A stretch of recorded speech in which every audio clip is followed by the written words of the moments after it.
Matome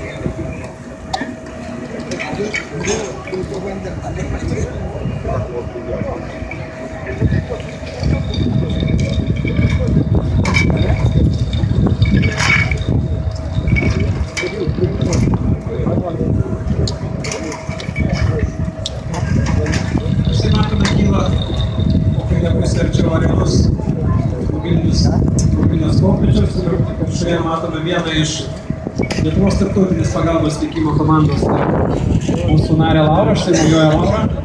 Ir kiek žinau, bus tam tikra visų gelbėtojų valstybininkų programa ir planavo Laura tiesiog. Taip, sakė Laura, aš susidėdė specialiausiai merginą Lietuvoje. Sakė, mūsų grįžtą ir yra.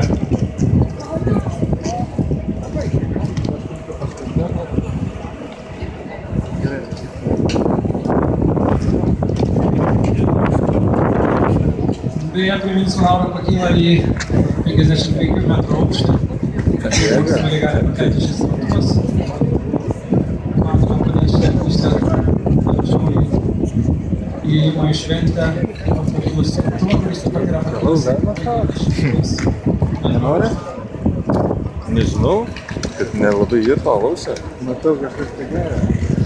Priminsiu, kad šių pasirodymų taip pat šiandieną galite susipažinti su Lietuvos jaunųjų ugniagesių sąjungos veikla. Jaunieji ugniagesiai nuo pat mažens pradeda domėtis priešgaisrinę saugą.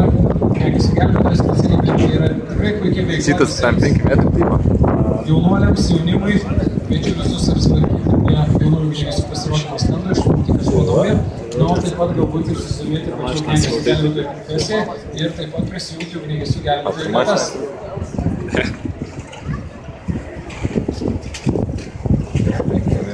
Kaip 9 aukštė užkelia.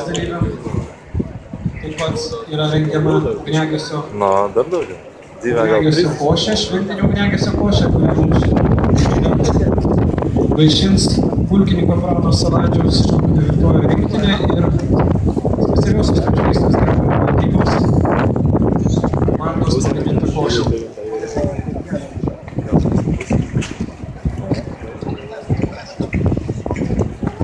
Da, dabar gal nežinumės, kad kaime vedėją pasakė. Aš tai vis tiek skaitos. Nebekilo daugiau. Kitą kiltų? Aš tėvus manęs.